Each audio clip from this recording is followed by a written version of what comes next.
Or one of the things, you're definitely gonna need your scissors, inevitable, your cutting tools, your cutting mat, your Cricut, of course, and then you're gonna need your cardstock, your specialty cardstock.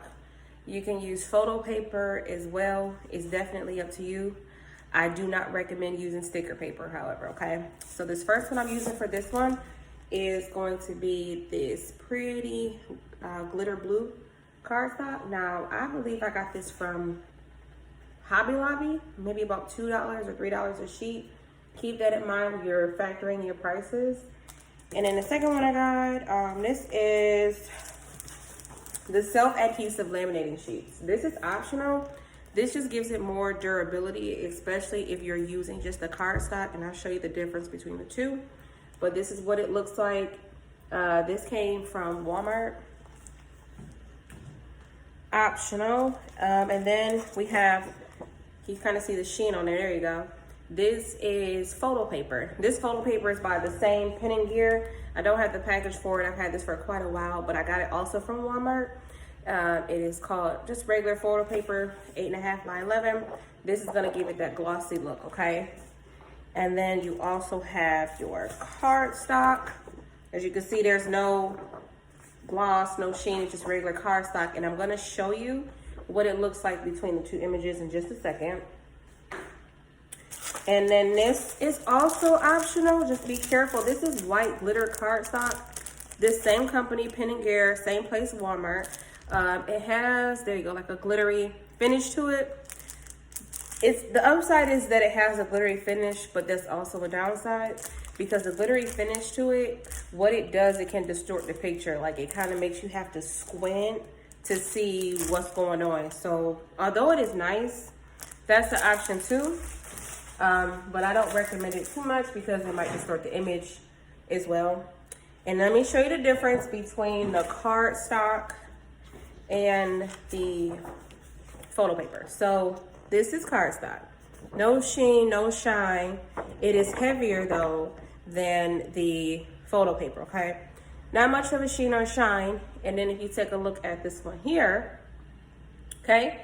This is the glossy photo paper. So again, it has a sheen, a shine. If you look at the color difference between the two, see it there? Same picture, I didn't change anything. I didn't change the settings. I printed these exactly on the same settings, which I have an older printer. I'm using a regular HP printer. It's like 15 or 20 years old, but it works.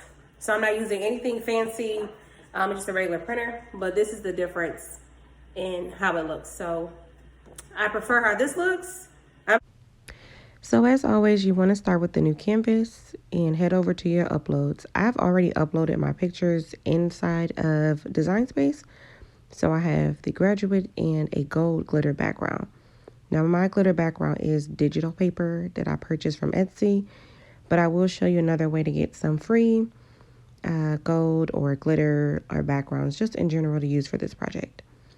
So normally what I do is I will go to Google and I will Google gold glitter wallpaper or silver glitter or whatever the color is that I want. I just make sure that it's clear, and you have to be mindful of when you stretch the image and losing quality. So you don't want an image that already has, that looks like it's distorted. Then once you stretch it again, it's going to look even worse. So that's a free way to get your gold glitters or just glitters in general.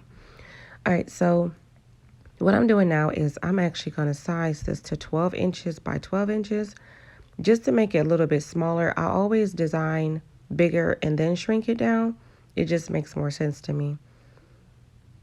So I'm making the graduate bigger here, not making her the same size as a square. It doesn't really matter too much, and I'm going to hide the square. And then next I'm going to go over to the text, and I'm going to be using a font called Double Whipped inside of Cricut for her name.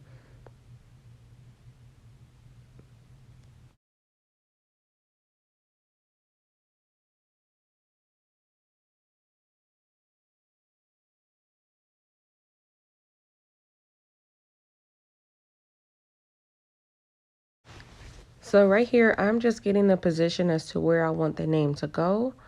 And then once I decided how big or small I want her name, I am going to select the eye icon next to the gold glitter square to unhide it.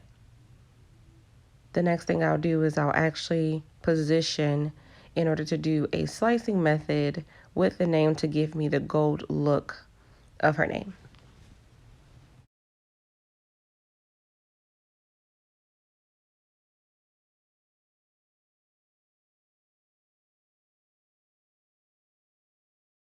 And just remember, when you slice, you can only slice 2 items at a time.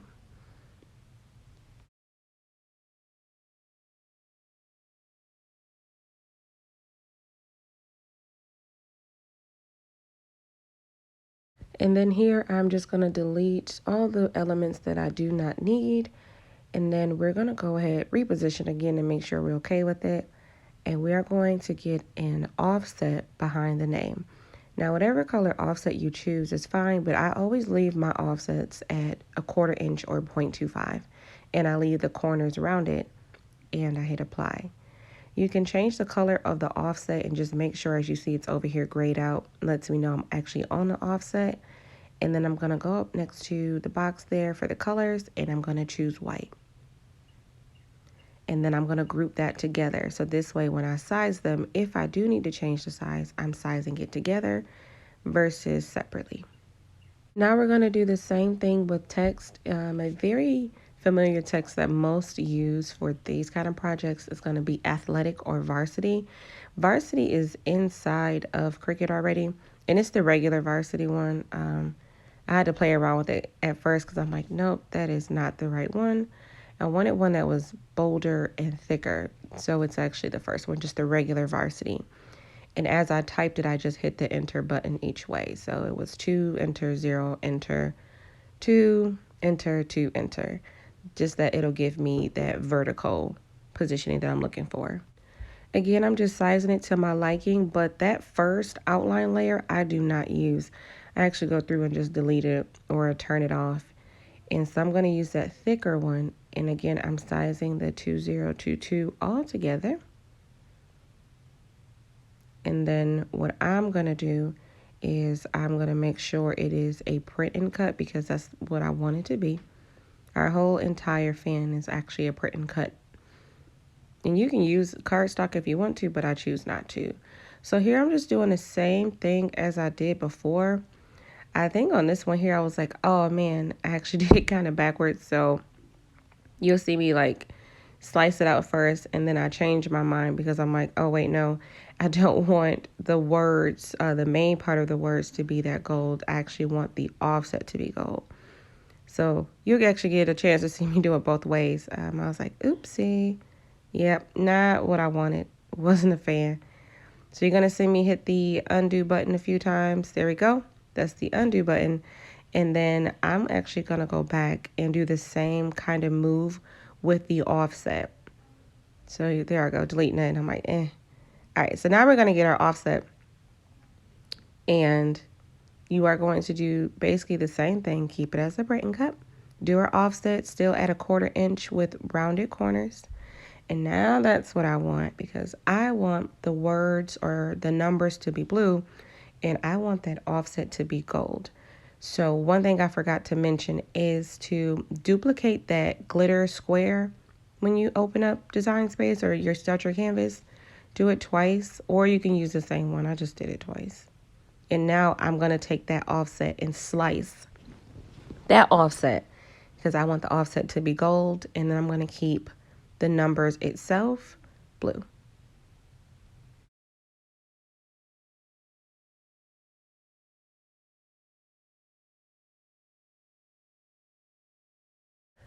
And here I'm just going to hit arrange and send to the front so that the numbers are in front of the offset. And then I'm going to highlight both. So if you don't know the exact positioning, you can hit center horizontally and then center vertically, and it'll line it up perfectly. Then we're going to take that and then we're going to group it together, same as we did with her name. So now we're going to rearrange, get it to where I want it to be. I'm perfectly fine with its positioning.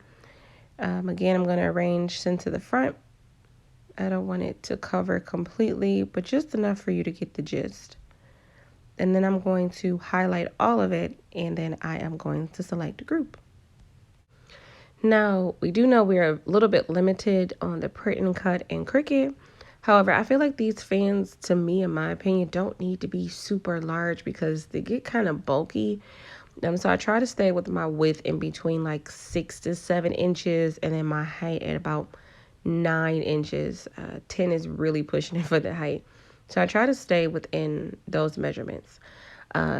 What I'm doing now is I'm going back and I highlighted all of it, and I did the same thing. I took an offset on all of it, and I'm changing just the color to see what it would look like.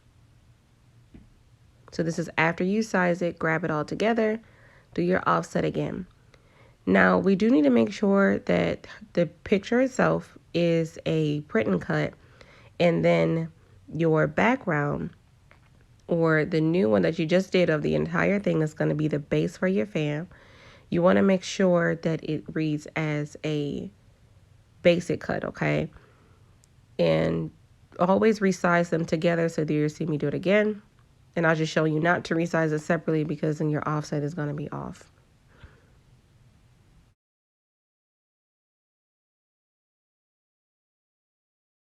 Now, I wanted to show you guys something that could happen. If you go to make it, you're actually going to see everything in pieces, and this is not correct, okay? So if it looks like this, you need to go back and do a step. So you need to go back to your print and cut your image, and you need to attach and flatten. Once you attach and you flatten it, there you go. You see on the sides, now I only have 2 layers. It's going to cut the fan as one entire layer, and then the backing as its own layer. And that's the way we want it to be. So attach and flatten. And keep in mind that that 2 that I circled there, that 2 is going to be its own individual piece because it's not connected to any part of the image, okay? And now we see where it fits. It's our print and cut. And here is our basic cut. And I always cut my images, my print and cut, without the bleed. Do not put that bleed on. It will look a mess. Hands down, it's always horrible. Leave the bleed off. You do not need it.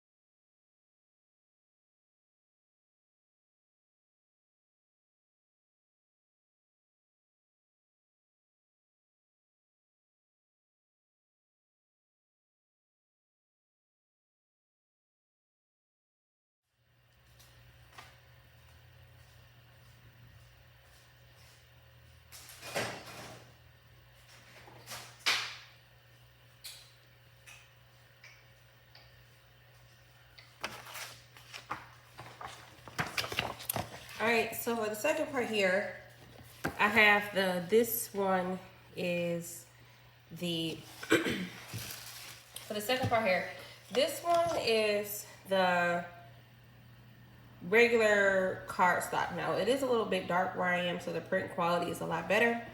But I do have the self-adhesive laminating sheet. Oops.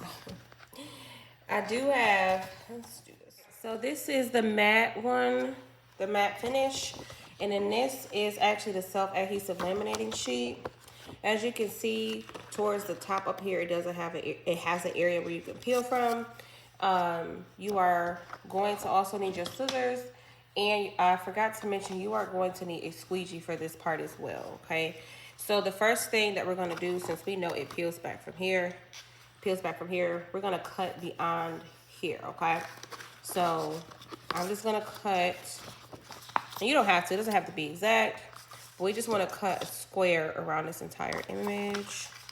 And I'm gonna cut this part off a little bit first so I can peel it back like that. And then I'm going to go over here, and then I'm gonna come right about to the end of it. Yeah, I know there, okay? So I just made a small crease. Now I'm just gonna cut along there, okay?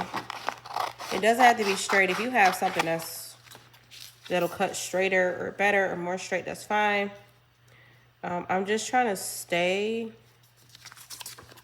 within the lines, okay? So see the piece of paper here is in the line. Move this up some. There you go, kind of, sort of. This piece of paper on this side is in the line. However, this over here is outside of the line. So I'm just gonna cut a small piece off right here on this side.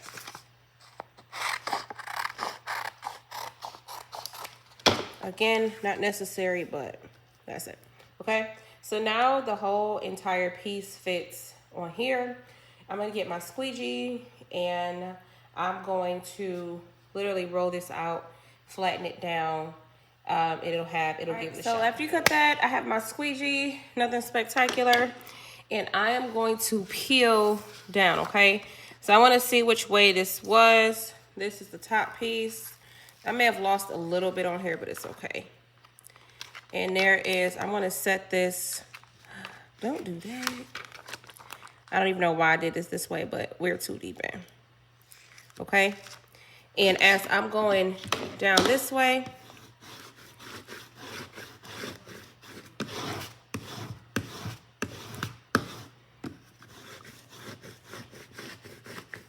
and this is just a self-adhesive sheet.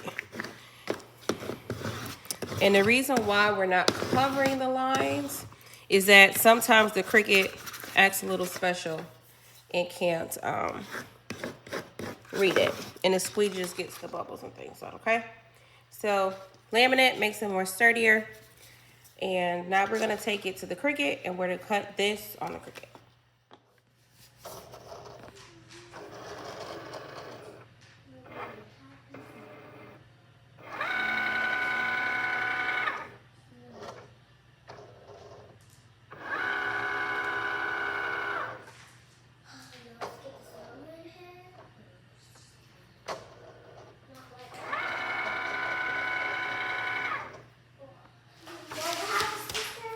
All right, so in this step here, you're gonna take your self-adhesive laminating strip, and I actually found it to be easier to literally cut it in half and then place it in between or inside your registration marks.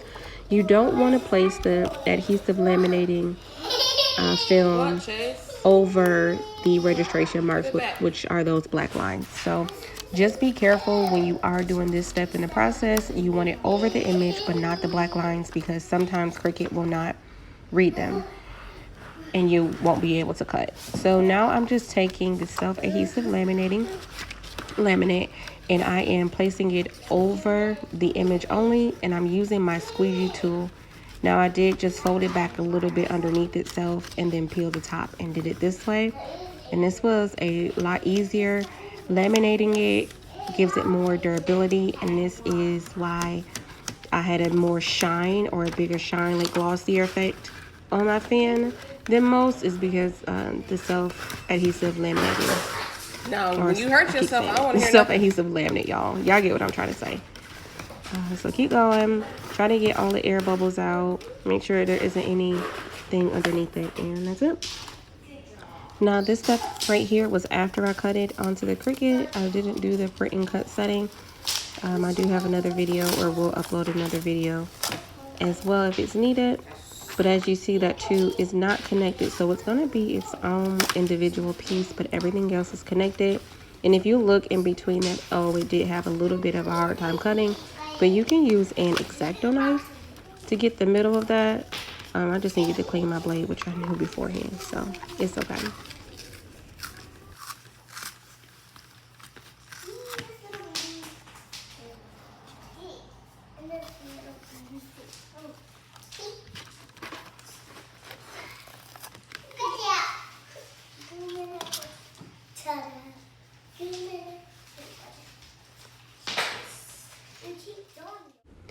All I did was cut out a piece of glitter cardstock that I got from Michael's, and then I am actually taking some hot glue and I'm going to hot glue the fan onto the cardstock. I was just showing you guys where it didn't cut through all the way, and I took my X-Acto knife later and went back over it.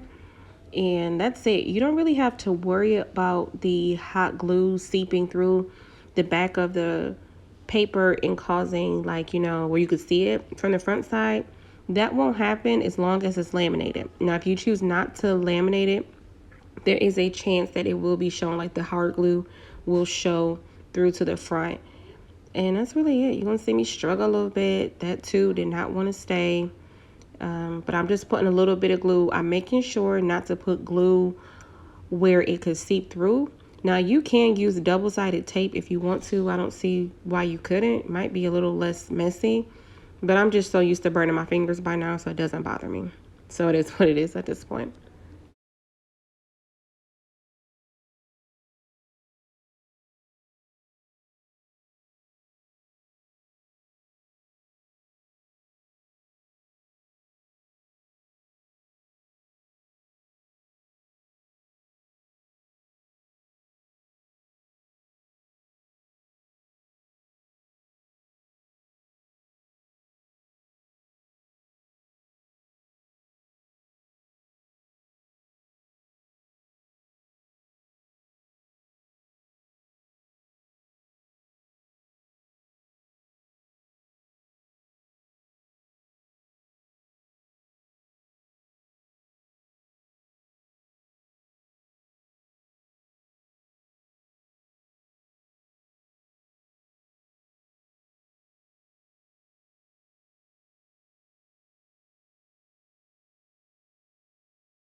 Another thing that I forgot to mention or did not add is that you can use the giant popsicle sticks at Michael's. You can find them at Hobby Lobby, and then you can use that to adhere with a hot glue gun or your double-sided tape. I prefer hot glue again, and then you're just gonna literally hot glue it to the back. You also want to cut out an extra piece of white cardstock, and I did not film this part, but it's the same thing where you did the first cardstock offset. So you'll have your, in my case, my blue glitter cardstock, and then I'll have a white glitter cardstock, and I'll do the piece of white glitter cardstock behind this piece here so that you won't be able to see the stick towards the back. Now, that's not optional, but to me, it gives it more of a polished and finished look. And then I did, like I said, engrave these on a Glowforge.